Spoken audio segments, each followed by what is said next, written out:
Here we're going to show replacement of a side panel on the Eurobin 1210 980 height. The method of securing on the side panels, whether they be long side or short side, is actually all the same. Here we're going to show the long side first.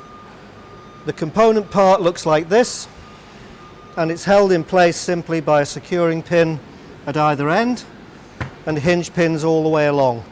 To remove it, we're going to lever and compress one end to release it from the pivot point in the base. I'm going to use the large lever for this.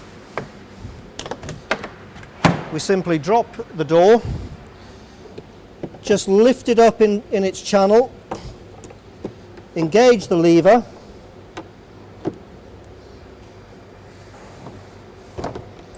and pull the part clear of the bin. Replacement of the part is quite straightforward.